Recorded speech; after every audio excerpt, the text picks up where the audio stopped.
بسم اللہ الرحمن الرحیم۔ السلام علیکم ورحمۃ اللہ وبرکاتہ۔ میرے پیارے دوستوں، جزیرہ عرب کے اندر سب سے پہلے بت پرستی شرک کس طریقے سے آیا اور عرب بت پرستی کے اندر کس طریقے سے ملوث ہوئے، کیا ہے ان کی تاریخ، چلیے حضرت کی زبانی سنتے ہیں۔ رسول اللہ صلی اللہ علیہ وسلم کی بعثت سے پہلے تقریباً تمام عرب شرک میں، کفر میں اور بت پرستی میں مبتلا تھا۔ پتھروں کی، لکڑیوں کی اور مختلف دھاتوں کی وہ پرستش کرتے تھے، پوجا کرتے تھے، انہیں اپنا معبود اور اپنا مسجود سمجھتے تھے۔ یہ بت پرستی میں کس طرح مبتلا ہوئے، اس سلسلے میں دو روایتیں۔ ایک روایت تو یہ ہے کہ قبیلے بنو جرہم جو یمن کا قبیلہ تھا، مکے میں سب سے پہلے آباد ہوا اور حضرت اسماعیل علیہ السلام انہی میں پلے بڑے، جوان ہو گئے، اور اسی قبیلے میں حضرت اسماعیل علیہ السلام کا نکاح ہو گیا۔ چنانچہ یہاں پر دو قبیلے آہستہ آہستہ آباد ہو گئے، ایک قبیلے بنو جرہم اور دوسرے اسماعیل علیہ السلام کی اولاد، جن کو بنی اسماعیل کہا جاتا ہے۔ اسماعیل علیہ السلام کے 12 بیٹے تھے، 12، تو دو قبیلے مکے میں آباد ہوئے، بنی جرہم جو یمن کے تھے اور بنی اسماعیل علیہ السلام کی اولاد۔ تو گویا اسماعیل علیہ السلام کی اولاد کے بنو جرہم ماموں ہوتے ہیں۔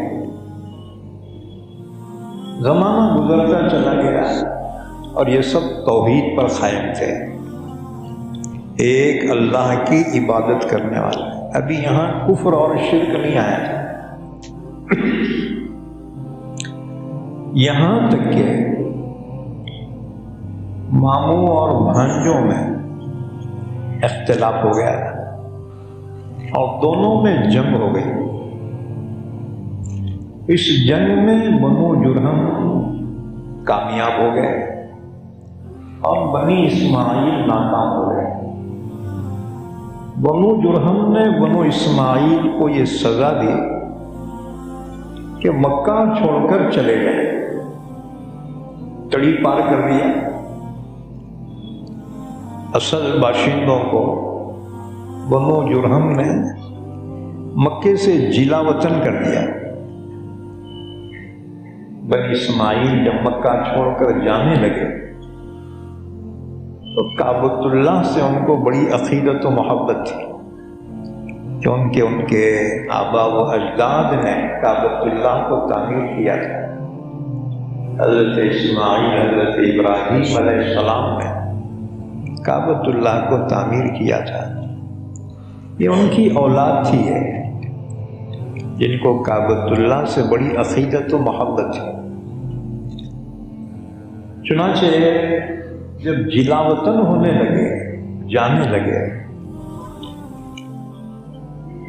تو انہوں نے سوچا کہ ہم ہمیشہ نماز پڑھتے تھے تو کعبۃ اللہ ہماری نظروں میں ہوتا تھا، سامنے ہوتا تھا، اب ہم یہاں سے چلے جائیں گے تو کعبۃ اللہ ہمارے سامنے نہیں ہوگا، تو پھر کیا کرنا؟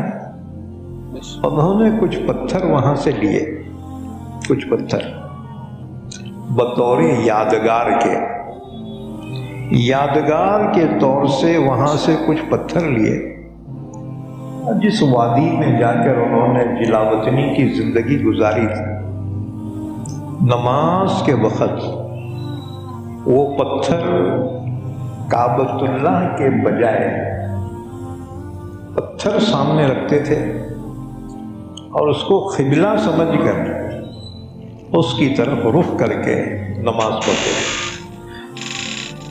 ابھی تک عقیدے میں کوئی فرق نہیں آیا تھا، توحید کا عقیدہ تھا، ایمان پر قائم تھا۔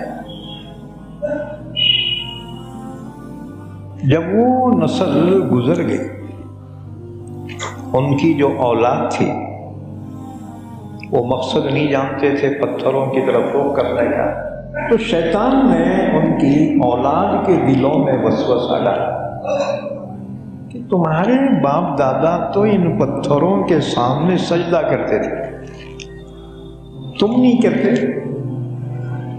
بلکہ باپ دادا کی روایت کے مطابق اولاد نے ان پتھروں کے سامنے سجدہ کرنا شروع کیا۔ اس طرح سے اسماعیل علیہ السلام کی اولاد میں شرک آیا۔ شیطان نے ان کی اولاد کے دلوں میں بانٹ ڈالی کہ تمہارے باپ دادا ان پتھروں کے سامنے جھکتے تھے، سجدہ کرتے تھے۔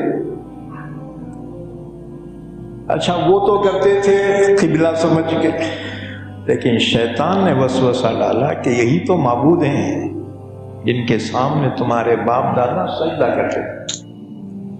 اس طرح سے شرک اسماعیل علیہ السلام کی اولاد میں آیا۔ ایک روایت تو یہ ہے۔ دوسری روایت، ایک شخص تھا عمرو بن لحی الخزاعی، یہ پہلا شخص ہے جس نے ملک شام سے خوبصورت بت لائے، خوبصورت مورتیاں، اور اپنے قوم کو بت پرستی کی ترغیب دی۔ تو یہ بنو اسماعیل، یہ عرب بت پرستی میں مبتلا ہوئے، اور عمرو بن لحی الخزاعی ہی نے سب سے پہلے بتوں کے نام پر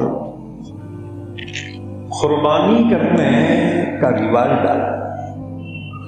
رسول اللہ صلی اللہ علیہ وسلم نے فرمایا، میں نے عمرو بن لحی الخزاعی کو جہنم میں دیکھا، اپنی آنٹی گھسیٹ رہا تھا۔ حضور نے فرمایا یہی ہے وہ پہلا شخص جس نے عربوں میں بت پرستی کا رواج ڈالا، اور اسی نے بتوں کے نام پر جانور چھوڑنے اور قربان کرنے کا رواج ڈالا۔ اس کے بعد بت پرستی عرب میں پھیلتی چلی گئی، کیونکہ اطراف کے جو قبیلے تھے نا، وہ قبیلوں کا عقیدہ یہ تھا کہ کعبۃ اللہ کے خادم حق پہ ہیں، لہذا ہم انہی کے طریقے پہ چلیں گے۔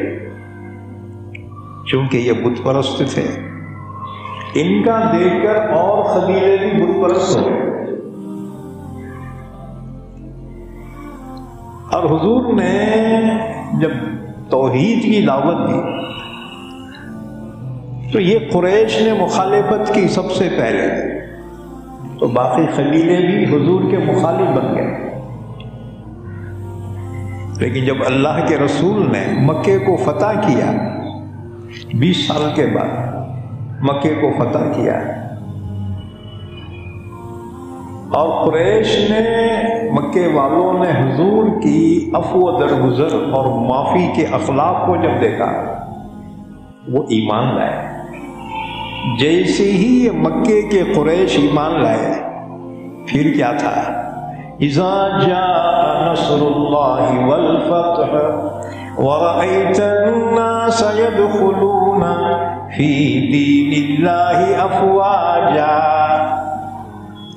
اللہ کی مدد آ گئی۔ مکہ فتح ہوتے ہی اطراف کے عرب کے قبیلے جوق در جوق اسلام قبول کرنے کے لیے مدینہ پہنچے،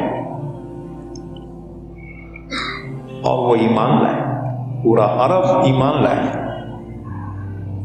تو ان کا ڈیپینڈ جو تھا مکے والوں پہ تھا، یہ اگر ایمان لائے تو ہم ایمان لائیں گے۔